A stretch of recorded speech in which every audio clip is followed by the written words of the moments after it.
Hey credit warriors, Credit Shifu here, and that gold mine of credit card leaks, Doctor of Credit, uploaded a small article a few days ago entitled US Bank Altitude Reserve will stop accepting applications on November 30th. And the article is so short that I'll read it out to you. A reliable source tells of a memo which went out today indicating that effective November 30th, 2020, no new applications will be accepted on the US Bank Reserve card.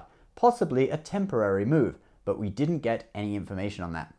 So naturally, I was curious. I first checked the US Bank website in the morning yesterday, November 30th, and it was still there, but when I checked in the evening, it was gone. You can find a link to the old application page by searching on Google, but when you click in, you get error 404. And I searched all over their site in other places just to see if it was there, hidden there somewhere, and it wasn't. It's funny, you got this little thing at the bottom of their credit card section. If you click it, it opens up this. It's like, what? What is that? I mean, are these all the credit cards designed by a very cheap graphics designer? I don't know. I guess it's all co-branded cards, but it's kind of funny.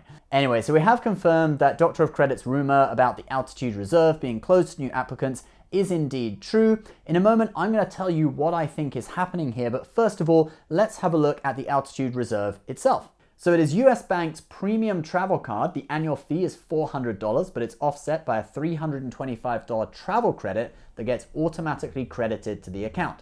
So it's very similar to the Chase Sapphire Reserve in that you just spend on travel and that money will be credited back in a statement credit to your account. Only difference is it's $25 more. So it's $325 instead of $300 on the Sapphire Reserve. And just another note for current card members, the travel credit can currently be used for dining purchases, which includes takeout and also things like Uber Eats, up until June 30th of 2021. And in addition to that, you also temporarily earn 3 points per dollar on dining as well. Obviously those benefits because of COVID. Now the point earning structure on this card is really good. Let's go through that now. So you earn 5 points per dollar on prepaid hotels and car rentals booked directly with the Altitude Rewards Center. 3 points per dollar on travel, which includes airlines, hotels, car rentals, taxis, all the usual things.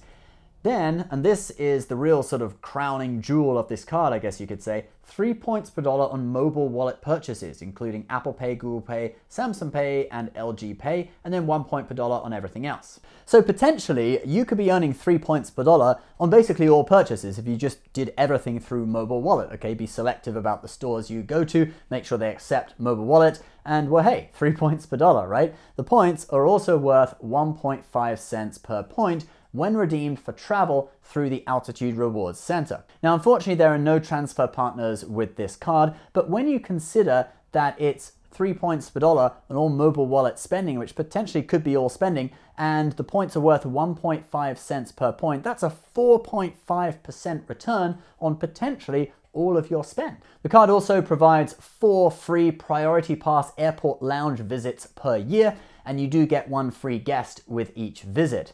Now, unfortunately, it's not unlimited, and all of the visits after number 4 you would have to pay for, but you can't really expect much more than that when you consider that the annual fee is only $400. Now, there is one more thing to mention before we get into talking about why the card may be temporarily unavailable to new applicants, and that is that you have to be an existing US Bank customer to apply for this. Now, don't get scared, don't think that means you can't get it. Basically, that means that you need to open some kind of an account with the US Bank, so you could open a checking account or a savings account, and as long as you've kept that account open for 5 days, you can then apply for the US Bank Altitude Reserve. Okay, so why has this card been taken off the website? Is it being cancelled? Well, that is a possibility. There are some cards like the Ritz-Carlton credit card or the Marriott Bonvoy Modern Art credit card that I have that are closed to new applicants, but existing members are grandfathered into them, okay? They still exist. So that is one possibility. Or there could be a refresh coming. Now, card issuers often do this when there is a refresh. They close the card for a while and then bring it back with altered benefits and changed fees. Now, we saw this with the American Express Green Card. They closed it to new applicants in early September 2019 and then brought it back with the refresh in late October, about 45 days later. Now, why might they do this? Well, I have a suspicion that it is because they don't want people signing up for the card now if they're going to change things in the future, such as the annual fee or the rewards. And that's because if you change something, there are certain laws that govern it and certain written warning that you have to give to card members. Check this out from the Card Act of 2009.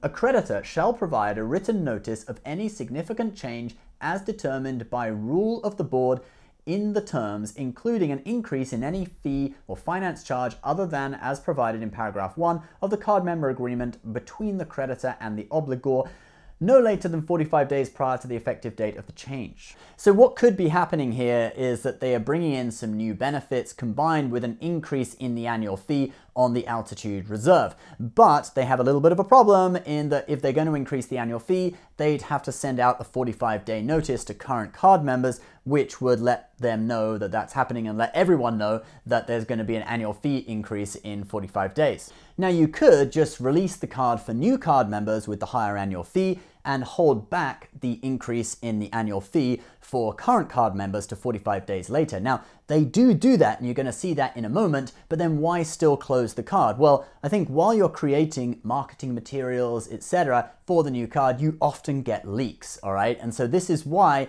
I think we often see cards closed so that they don't have droves of people signing up for the card at the old annual fee, the cheaper annual fee, kind of knowing or thinking that there's going to be an increase in benefits and an increase in the annual fee down the line. And you can see this with the Amex Green. They closed it in early December. Rumors swirled around the internet about new benefits that were coming out, and a load of people could have signed up at the older annual fee of $95, but they couldn't because the card was closed to new applicants. And then when they finally released it in late October, everyone was signing up at the new annual fee, but then they still had to give 45 days notice to the current card members about the annual fee increase. So actually on the Amex Green, the current card members who were renewing their cards were not renewing at the increased annual fee until January 1st of 2020. Now, there could be certain ways to get around this, such as grandfathering a larger group of people into the old annual fee for a longer period of time, etc.